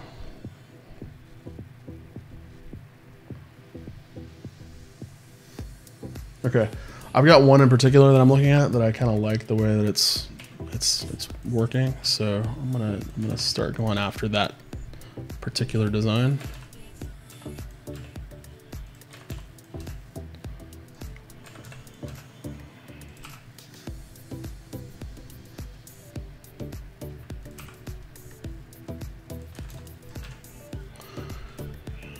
And the tendency is to get in here and kind of over exaggerate, but subtlety is going to be key in terms of making this work. So this hook on the bottom needs to be a lot tighter.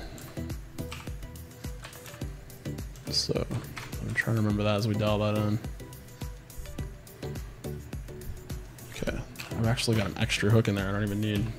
So let's get rid of that.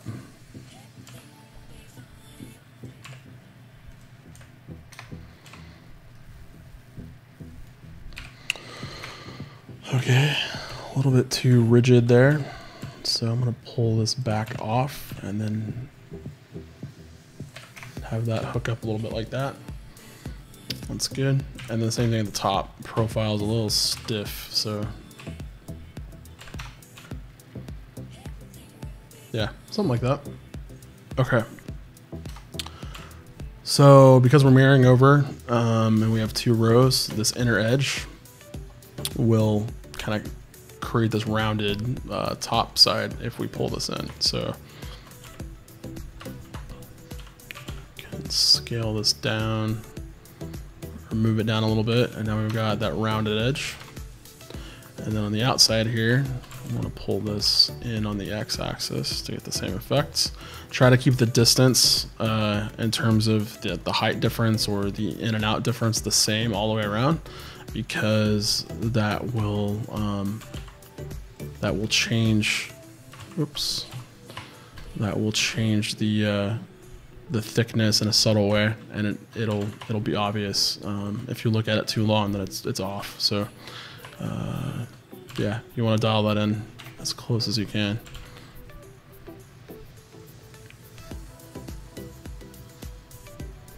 Okay, so at this point, now I can take this inner edge, pull that off axis a little bit, so that is what we're modifying instead of where it connects to the cup there on the side.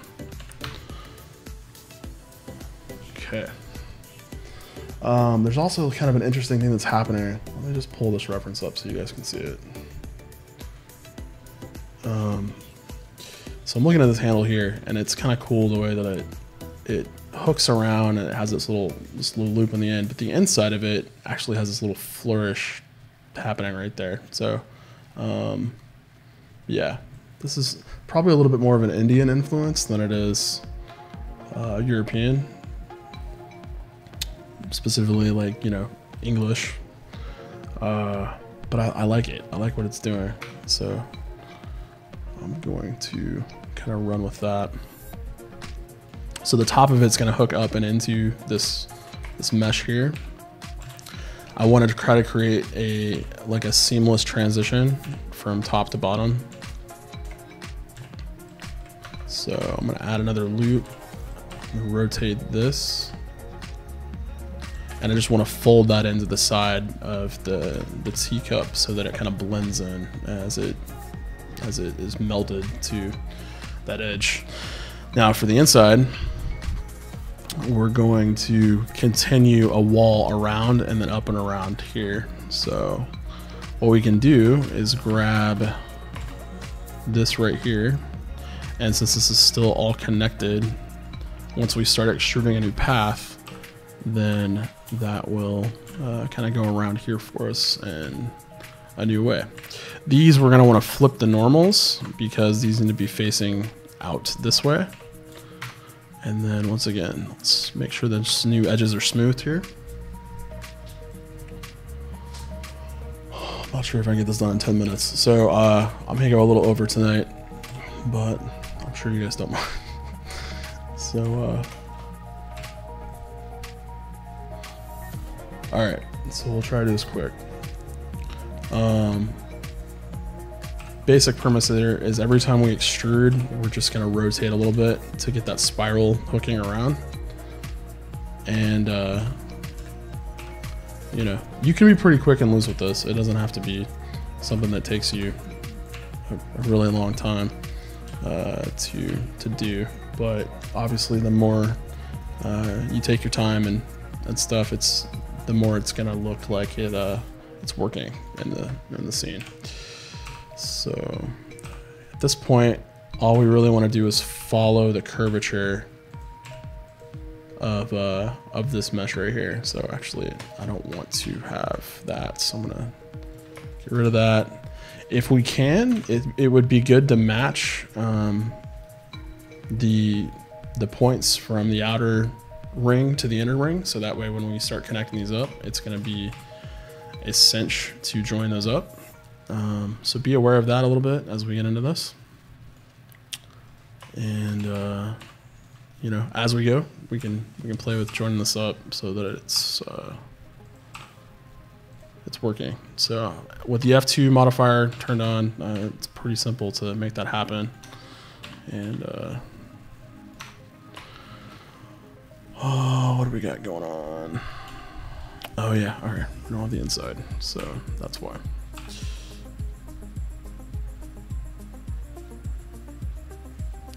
So I actually want to create sort of an outer lip that's going on there. So I'm gonna pull that up like that, because I want, well, let me reconnect this before I show you what I'm saying. There needs to be something to grip. If it folds in on itself, you know, it would be a little tougher to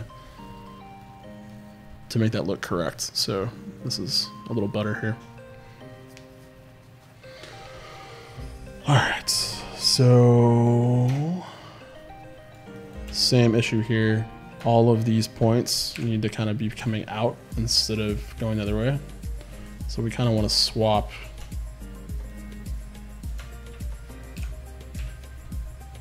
these like this.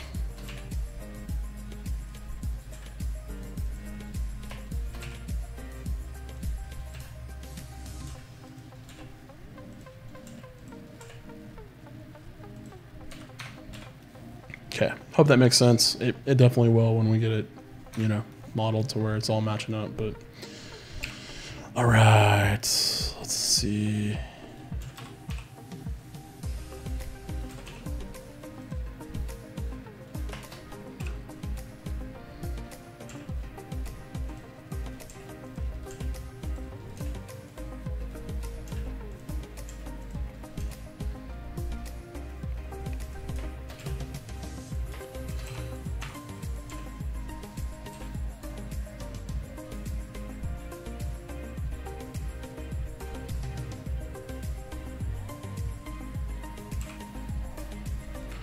So once again, we're looking at how best to join this up right here. And trying to keep everything in quads, as always.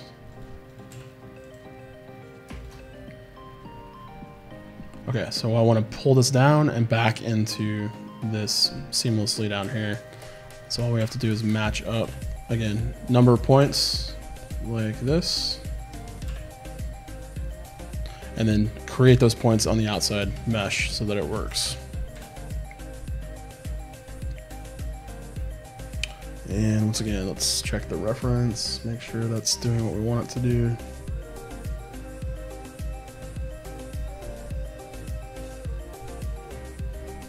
Okay, these are actually looking like they're actually pulled all the way back over here.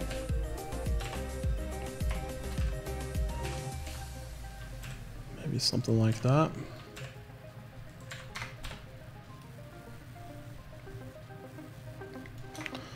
Okay, so let's decide where we're going to poke a hole into this mesh.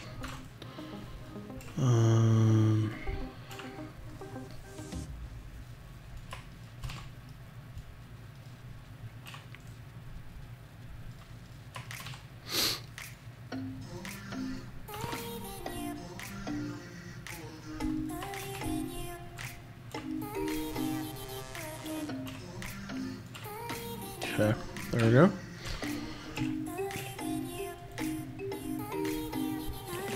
Okay, now we can just play with shaping this till we get it where we want it to be. Alright.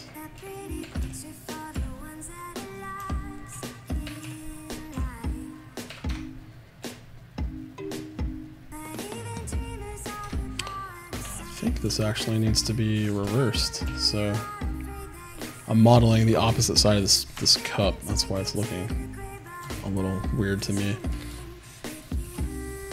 Yep, there we go.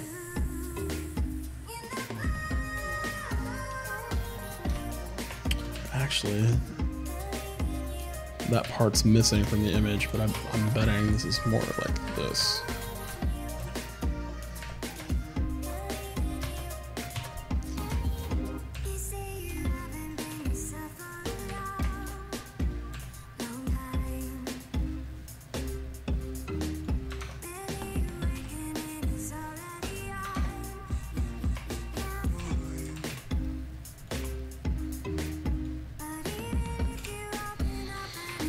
Okay, so we're thinking about somebody actually holding this.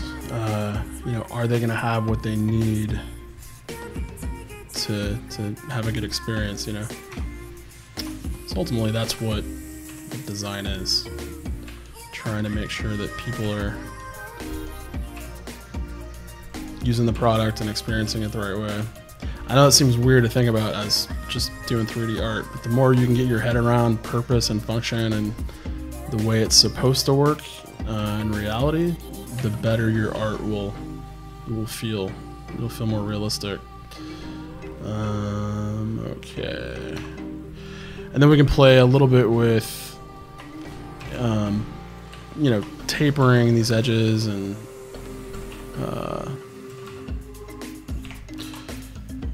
yeah, how far you want to kind of pull these in and out and stuff like that. So if you're just tuning in, you don't know much about me.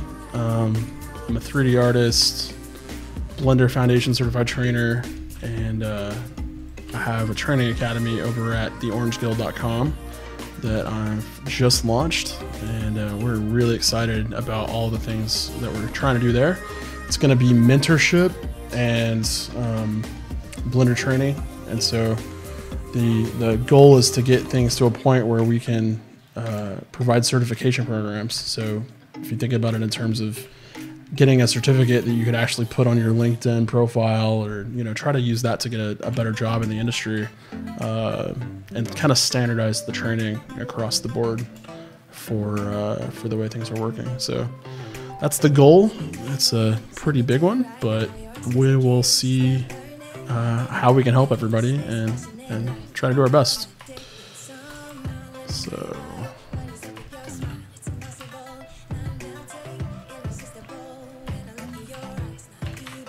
okay, that's better. Okay, I want this to be a little tighter like that, so we'll pull that in, the new edge loop. And if you wanted to, you could add an entire new edge loop on this here, increase that up. That's one method. In this case, I want to keep it pretty round, so I'm not going to do that.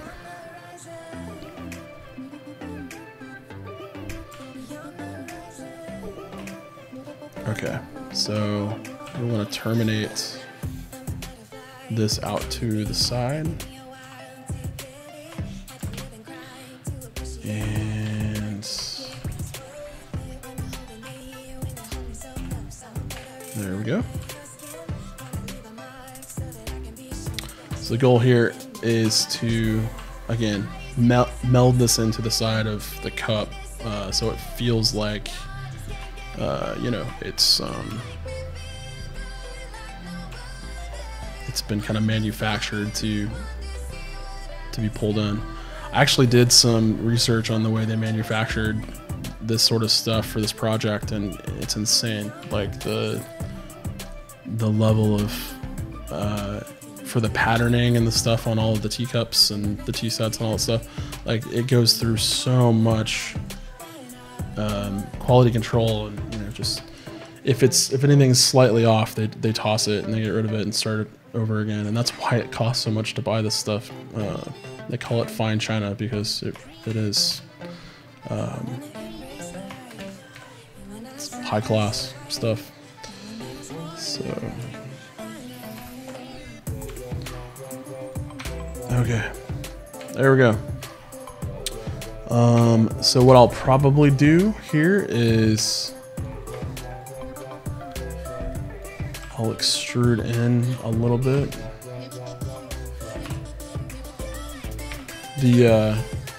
you know, obviously it looks like it's just stuck on the side of this, but there's a little bit of a lip that's going to be tucking in, like you can see here, and then that'll feel a little bit more realistic in terms of the way that matches up. And then the last thing I'll do is pull all of those edges over to the middle, and we got clipping turned on, so that'll flatten those back out. I'm gonna isolate this mesh so I can see behind the cup. And then we will join all those holes up again. And there we go. We've got everything closed up, looking good. And if it feels a little weird, we can play with the spacing to try to get, you know, it kind of lined up on the side of the cup a little bit better. Obviously, the smoother you can make that taper on the edge, the better that's going to feel when you zoom out and try to see if that's working or not. Sometimes it has more to do with whether or not that's pulled back far enough to feel like it's sitting on the edge. Remember, we had to pull this down to give this some weight and some girth there. So we'll have to pull these back towards the curvature of the teacup to make this feel a little bit better. It's all give and take until you get it looking right.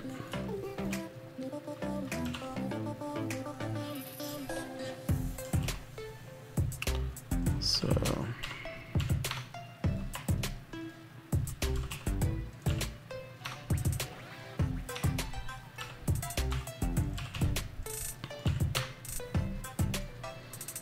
okay.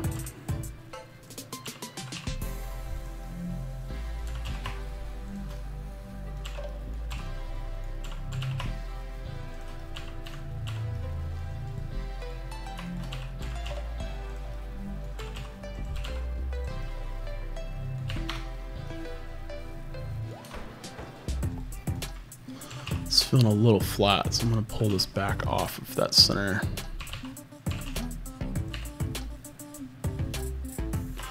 And once again, we can kind of taper this in a little bit, make it feel a little bit more dainty.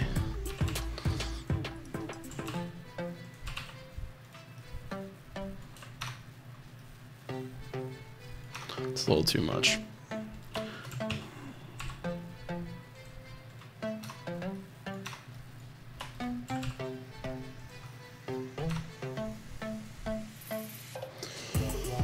Okay, now I want to smooth out the bottom of this handle right here.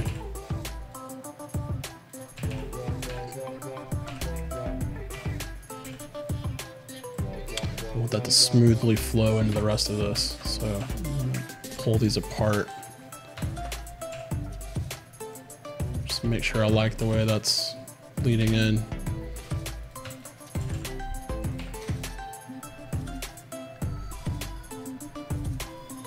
Okay. Yeah, it's looking pretty good. Obviously, I'll probably come back and work some of this on my own time a little more to dial these in, but as far as getting the base blocked in, that's kind of where we want things.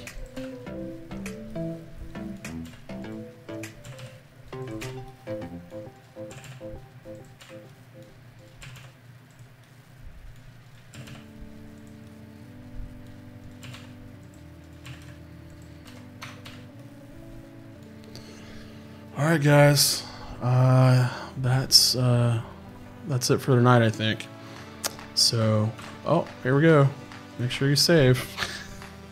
I'm usually not that bad about it, but you know, streaming live, you start to get a little bit jello brain. So,